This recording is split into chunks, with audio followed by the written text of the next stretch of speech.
urwego rw'ubushinjacyaha mu Rwanda rwari rutangaje ko rwatanze ubujurire ku nshuro ya kabiri mu rubanza ruregamo umunyamakuru Dieudonné Niyonsenga bakunze kwita Cyuma Hassan. Ubushinjacyaha burasaba gukosora icyemezo cyafashwe n'urukiko rukuru kuko rwamuhamije icyaha kitakiri mu mategeko. Eric Bagirubusa abaye inkuru irambuye. Ku itariki ya 11 z'uku kwezi nibwo umucamanza mu rukiko rukuru yahamije ibyaha bino umunyamakuru Dieudonné Niyonsenga uzwi nka Cyuma Hassan amuhanisha gufungwa imyaka 7 n'ihazabu y'amafaranga miliyoni 5. Icyo gihe umucamanza yategetse ko bwana Niyonsenga waburanaga yidegembya ahita afatwa agafungwa. Mu byaha yamuhamije uko ari bine byaje kugaragara ko harimo icyaha cyakuwe mu mategeko kuva mu mwaka wa 2019 n'icyaha cyo gukoza isoni abashinzwe umurimo rusange w'igihugu, nicyo cyateye ubushinjacyaha kujurira. Mu butumwa urwego rw'ubushinjacyaha rwanditse ku rubuga nkoranyambaga rwa Twitter busobanura ko impamvu rwajuriye ku nshuro ya kabiri ari ukugira ngo urukiko rw'ubujurire rukosora amakosa y'urukiko rukuru rwahamije Niyonsenga icyaha cyo gukoza isoni abashinzwe umurimo rusange w'igihugu, kandi icyo cyaha cyaravanywe mu mategeko mu mwaka wa 2019. Mu butumwa bw'ubushinjacyaha busaba urukiko ko hagumaho ibyaha bitatu Niyonsenga yahamijwe ndetse n'ibihano. Iki cyaha busaba ko cyakurirwaho umuyobozi wa Ishema TV n'ubusanzwe urukiko rwakimuhamije ubushinjacyaha butarakimureze. Ijwi rya Amerika ryahamagaye umuvugizi w'urwego rw'ubushinjacyaha bwana Faustin Nkusi rigamije kumenya andi makuru yisumbuye kuri ubujurire ariko ntiyitaba telefone. Ubutumwa twamwandikiye kuri WhatsApp bigaragara ko yabusomye. Umunyamategeko twavuganye nawe utifuje kugaragaza imyirondoro ye ku mpamvu ze bwite yemeza ko ubujurire bw'ubushinjacyaha bushobora kuzagira ingaruka ku mikirize y'urubanza. Iyi ngaruka wenda bishobora kugira wenda mu gihe mu rukiko rukuru icyo cyaha cyaba cyaragize ingaruka ku bijyanye n'igihano cyahawe wari ukurikiranyweho icyaha, bishobora kugira n'ingaruka ku gihano n'ubundi urukiko rw'ubujurire rwategeka. Ariko kitaragize ingaruka wenda mu bijyanye n'ibihano, bishobora gutuma gusa urukiko rwemeza ko icyo cyaha kitamuhama, wenda ntibigire ingaruka ku gihano yahawe, cyangwa se bitewe n'ingaruka cyaba cyaragize mu kugena ibihano nabwo bikaba byashoboka yuko byagira izo ngaruka. Mu mboni y'umunyamakuru urambye mu mwuga icyarimwe n'umusesenguzi bwana Jean Baptiste Karegeya akavuga ko ibyakozwe n'umucamanza mu rukiko rukuru mu rubanza rwa Niyonsenga bishobora gusiga icyasha urwego rw'ubutabera. Aravuga ngo ni Renaissance inyorera rwa umusivili, umuntu usanzwe profane umuritereri nka Karegeya, iyo nkoze ikosa cyangwa icyaha bagasanga hari itegeko ribihana nta rindizi ndabihanirwa. Ngaho ibaze noneho niba umucamanza atazi ko itegeko ryavuyeho, iyo sura uri kuyumva ku rwego mpuzamahanga, kutareba kure kw'inzego zimwe na zimwe byambika ubusa igihugu icyo ari cyo cyose sivuga u Rwanda. Mu isesengura rye Karegeya agasanga hakwiye kubaho ubushishozi mu mikorere y'inzego. Amahirwe nuko Cyuma yakatiwe gufungwa ari nko mu gihugu kibamo igihano cy'urupfu, niba barahise bamumanika. Iyo bamumanika se ubujurire bwe wa n'ubwa parike byari kuramuriki, niho bibera danje kumva ngo umuntu ahanishijwe itegeko ritakibaho. Ubundi cyakagombye gukorwa mu kuba bamurekuye bagasubiramo n'ibindi byose, ushobora gusanga harimo andi mayerere, hanyuma biriya nabyo bikaba n'isomo. Nizihe ngamba zafatwa? Hari bamwe mu banyamategeko batifuje kuvugira mu itangazamakuru bemereye Ijwi rya Amerika ko byateye kwibaza ku mucamanza wahamije uregwa icyaha ataregewe byongeye kimaze imyaka 2 gikuwe mu gitabo cy'amategeko ahana ibyaha mu Rwanda. Abo barasesengura bakavuga ko icyemezo yafatiye umunyamakuru wa Ishema TV atashishije ku kuba amategeko yarahindutse. Baravuga ko Cyuma Hassan atagombaga guhita afatwa ngo afungwe kandi yaraburanaga yidegembya kuko yaragifite uburenganzira bwo kujurira ibihano kuko urubanza rutari kwakabaye itegeko kandi ihamara ukuburana adafunzwe. Icyakora kuwemeye kumvikana akavuga ko ibyakozwe n'umucamanza ari ibintu bishoboka, ari nayo mpamvu ubujurire buba bwarateganijwe ku muburanyi utanyuzwe n'icyemezo. Mu by'ukuri umucamanza nawe ni umuntu, niyo mpamvu haba hari inzira z'ubujurire.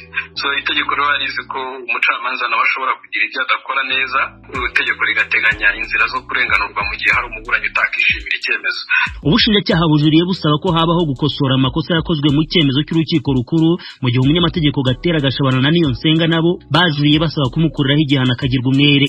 Ku byakozwe n'umucamanza muhamya icyaha kitari mu mategeko kuri Karegeya agasanga yatanze icyuho gikomeye kuwashaka kugira ibyo anenga imikorere y'urwego rw'ubutabera mu Rwanda. Atanze icyuho cyo kukweshoninga systeme judiciaire yo mu Rwanda, atanze icyuho cyo kuvuga ngo abari bashyigikiye Cyuma bahise babona ko koko arengana. Nta kurengana kurenze kuvuga ngo wafatiwe umwanzuro ku itegeko ritakibaho, kuko nibindi abamushyigikiye ntibabyemeraga ko ibyaha yabikoze, none bigeze aho bapurika itegeko ritakibaho. Ça c'est un scandale judiciaire. Ku rwego rwa mbere umucamanza yari yagize umweru umunyamakuru Dieudonné Niyonsenga ahita afungurwa mu gihe cy'umwaka yaramaze mu munyururu. Umucamanza mu rukiko rukuru yamuhamije ibyaha byo gukora no gukoresha inyandiko mpimbano, gutambamira ishyirwa mu bikorwa ry'imirimo yategetswe, kwiyita umunyamakuru no gukoza isoni abakora umurimo rusange w'igihugu. Ijwi rya Amerika i Kigali. Polisi muri Uganda ikomeje gukusanya amakuru ku bitero by'abiyahuzi baheruka kwiturikirizaho ibisasu mu mujyi wa Kampala no guta muri yombi abantu ikekaho gukorana n'abo bagabye ibitero. Ni inkuru y'umunyamakuru w'Ijwi ry'Amerika uri muri Uganda, Ignatius Bahize. Mu kiganiro n'abanyamakuru kuri uyu mugoroba, umuvugizi wa polisi n'uw'igisirikare bavuze ko ibimenyetso bamaze gukusanya birimo amakuru bahawe n'umwe mu biyahuzi warashwe ataraturitswe igisasu yari afite. Umugambi wabo ngo wari uwo kugaba ibitero ku bigo bya leta bikuru birimo inteko ishinga amategeko n'ikigo gikuru cya polisi igenzura umutekano wo mu mujyi wa Kampala. Nyamara ariko polisi ivuga ko umwiyahuzi wayihaye amakuru akimara gufatwa yaje gupfa nyuma bitewe n'ibikomere by'amasasu yarashwe ari ku pikipiki arimo guhunga abari bamukurikiye bashaka kumufata. Umuvugizi wa polisi Bwana Fred Enanga yanatangaje ko kuva ibyo bitero byakorewe bamaze guta muri yombi abantu 21 basanzwe mu bwihisho bwabo, abandi bagerageza kwambuka umupaka kuja mu gihugu cy'igituranyi cya Repubulika ya Demokarasi ya Kongo. The arrests were based on information that is given by the suspects earlier arrested. They provided very good accounts on how they were planning, preparing and executing. Aya makuru twayakuye muri bamwe twagiye dufata mbere, batanze amakuru meza ku kuntu bateguye ibikorwa byose byo kugaba ibitero hano Kampala. Muri bimwe mu bikorwa byo kugenzura aba bantu no kubata muri yombi, hari abagerageje kurwanya inzego zishinzwe umutekano baricwa. Bamwe muri bo bageragezaga kwambuka umupaka baciye ahitwa Ntoroko, niho biciwe bagerageza kuturwanya. Abo bane bari bakuriwe n'umuyobozi wo ku rwego rwa 5 mu mutwe wa ADF witwa Luminsa. Twari tumaze igihe tugenzura ibikorwa byabo aho ku mupaka.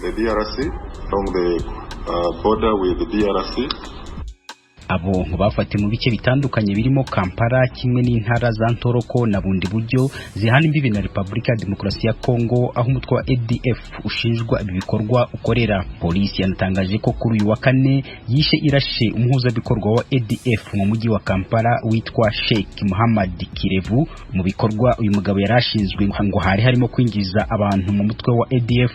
Inzego zishinzwe umutekano zinavuga ko zafashe bimwe mu bikoresho by'ibibome abo bantu baturitsa, imbunda n'amasasu, kandi akaba zinarimo guhiga undi mugabo witwa Sulimani Subuga uvuga kuba ashinzwe injiza ry'abantu mu mutwe wa ADF, kubatoza ingengabitekerezo hamwe n'ibikorwa by'iterabwoba, kubashakira inkunga hamwe n'ibikoresho by'ibisasu bituritswa bigahitana abantu benshi.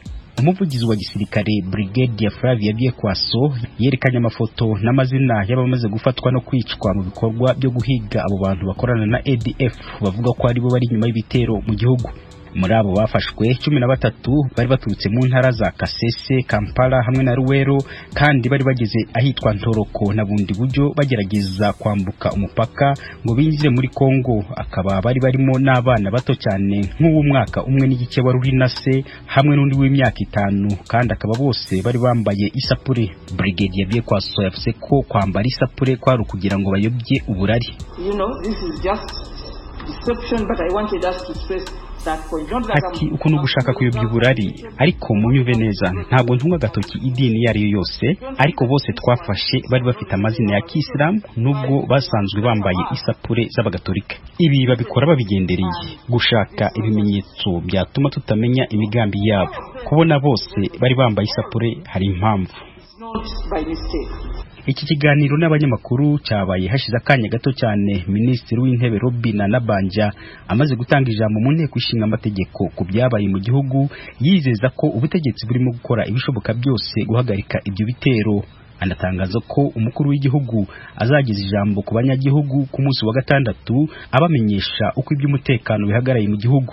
Hagati aho umugabo w'imyaka 35 wafatiwe mu mujyi wa Gisoro ku wa 3 afite inangamuntu ya Uganda iri mu mazina ya Mbabazi Twinayesu wanaje kumenyekana kuri indi zina rya Hassan, kandi akaba yarafatanywe imbunda 2 yazihishe mu mufuko wari urimo imyumbati. Ubu yamaze gukurwa aho yafatiwe. Inzego zishinzwe umutekano zivuga ko umugabo yavuze ko ari umurundi, ariko akaba yaraturutse mu gihugu cya Kongo. Akimara gufatwa yavuze ko yarari kumwe n'abandi bagenzi be 2 nabo b'abarundi birutse babonye amaze gufatwa. Inzego zishinzwe umutekano ntabwo zari zatangaza byinshi ku byifatwa ry'uwo mugabo wafashwe agiye gutega bisi kumugeza Kampala, ariko amasoko y'Ijwi ry'Amerika avuga ko ibikorwa yararimo bishobora kuba bifitanye isano n'ibitero byabereye Kampala. hagati aho ibintu bitangiye gusubira mu buryo mu mujyi wa Kampala. Inyubako ziri hafi naho ibisasu byaturikiye zirimo y'inteko ishinga amategeko zongeye kuba nyabagendwa, ariko abashinzwe umutekano baraburira abanyagihugu bose kwitwararika muri ibi bihe bidasanzwe, cyane cyane byegereje iminsi mikuru isoza umwaka no kwirinda kuja ahantu hahurirwa n'abantu benshi cyane. Ignatius Bahizi, Ijwi ry'Amerika, Uganda.